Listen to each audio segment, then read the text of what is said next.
penting air tanah dalam kita ini bukan kita tabung sekarang. Ini tabungan dari nenek moyang kita zaman dahulu.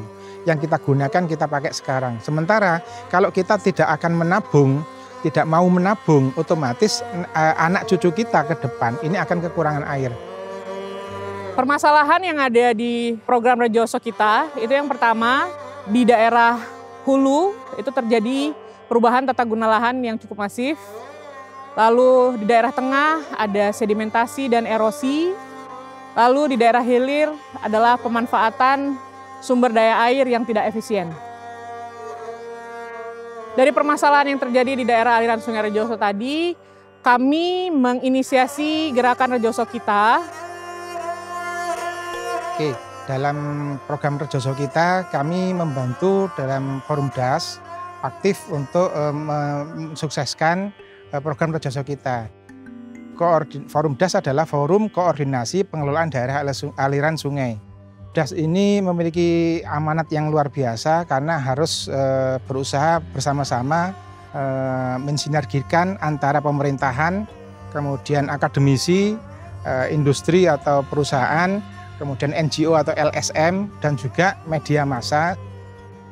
Sangat penting keterlibatan semua pihak di Forum DAS karena aktivitas atau permasalahan apapun itu tidak mungkin kita bisa selesaikan sendiri.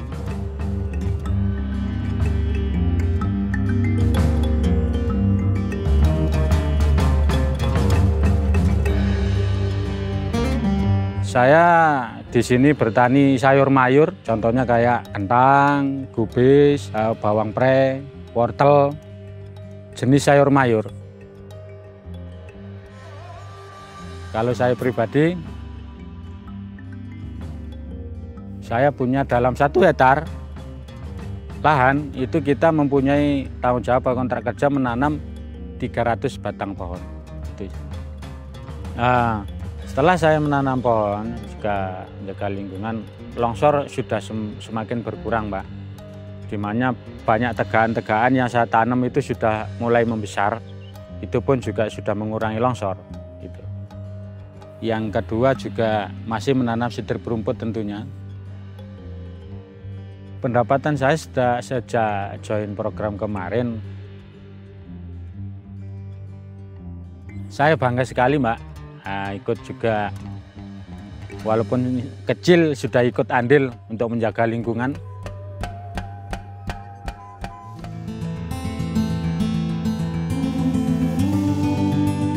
Untuk bantuan-bantuan dari Rejoso Kita yang kami terima, itu kalau dari kegiatannya untuk membuat sumur resap itu ada kompensasinya. Membuat rorak juga ada kompensasinya. Untuk tanaman 5.000 pohon juga ada kompensasinya.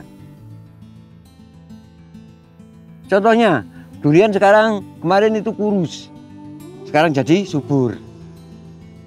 Itu sudah membantu ekonomi lah bagi masyarakat kelompok tani Galih, Desa Galih ini.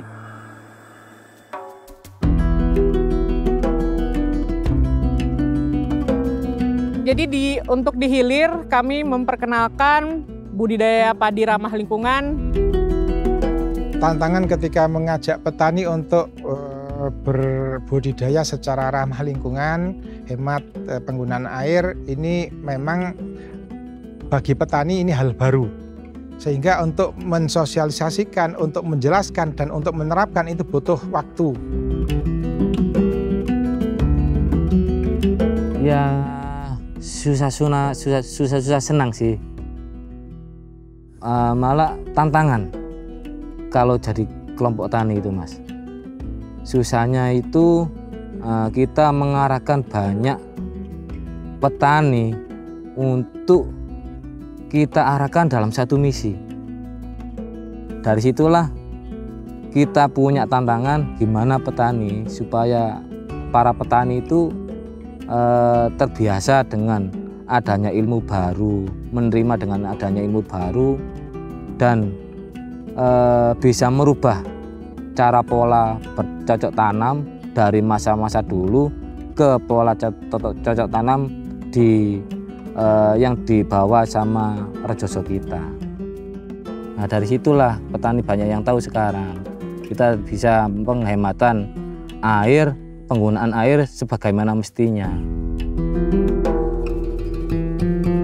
Kami memperkenalkan melalui program Rejoso kita sumur-sumur dengan desain yang lebih baik, yang punya keran, bisa ditutup ketika tidak digunakan sehingga air yang ada tidak hilang dan tidak terbuang percuma. Kita bersama-sama bisa melakukan kolaborasi sebuah program atau sebuah kegiatan yang itu bermanfaat tidak hanya untuk kita, tidak hanya untuk generasi kita, tapi untuk generasi yang akan datang.